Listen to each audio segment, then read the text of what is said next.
સુરતથી સમાચાર છે જે આર્સેલર નિપ્પોન કંપનીના કેસનો મામલો જે બાબતે ફરિયાદ નોંધાઈ અને તપાસ ચાલી રહી છે। આર્સેલર મિત્તલ નિપ્પોન કંપની સામે તંત્રએ લાલ આંખ કરી છે।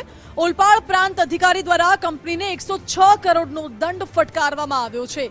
ગેરકાયદે દબાણને લઈને કાર્યવાહી કરાઈ। હજીરા ખાતે કંપનીએ સરકારી જમીન પર મસમોટું દબાણ કરીને રાખ્યું હતું અને છેલ્લા 34 વર્ષથી 6.30 લાખ ચોરસ મીટર સરકારી જમીન પર ગેરકાયદે દબાણ કરીને રાખ્યું હતું। સરકારી જમીન પર હાલમાં પ્લાન્ટ અને નંદનિકેતન ટાઉનશીપ ઊભું કરી દીધું હતું।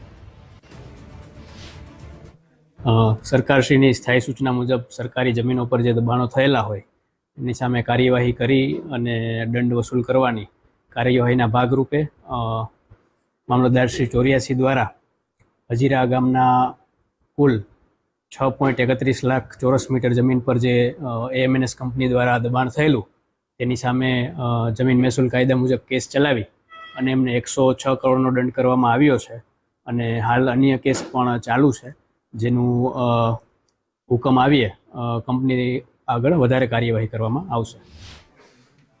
વધુ જાણકારી સાથે જોડાઈ ગયા છે સંવાદદાતા ઉદય જાધવ। ઉદય, કંપનીએ આટલું મોટું ગેરકાયદે દબાણ કરીને રાખ્યું હતું અને તંત્રને આટલા વર્ષો સુધી ભાન ન હતી કે આ દબાણ છે, હવે છે ખબર પડી 34 વર્ષ પછી? જી બિલકુલ, જે સમગ્ર ઘટના છે તે હજીરા ખાતે છે તે બનવા પામી છે। ઓલપાડ પ્રાંત દ્વારા Arcelor Mittal Nippon steel company જે છે તેને દંડ ફટકાર્યો છે। 106 કરોડ રૂપિયાનો દંડ છે તે ફટકારવામાં આવ્યો છે।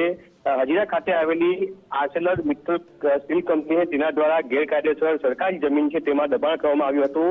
છેલ્લા 34 વર્ષથી અંદાજિત 6.30 લાખ ચોરસ મીટર જે સરકારી જમીન હતું એના ઉપર ગેરકાયદેસર દબાણ કરવામાં આવ્યું હતું। જે સરકારી જમીન છે તેના ઉપર પ્લાન્ટ અને નંદિનીકેતન ટાઉનશીપ છે તે ઊભી કરી દેવામાં આવી હતી। સમગ્ર જે આ ઘટના છે તેની જાણ ઓલપાડ મામલતદારને થતા તેમણે સુનાવણી હાથ ધરી રેકોર્ડ પરના પુરાવાને આધારે જાણ કરી હતી અને જે કંપની છે તેને નોટિસ ફટકારી હતી।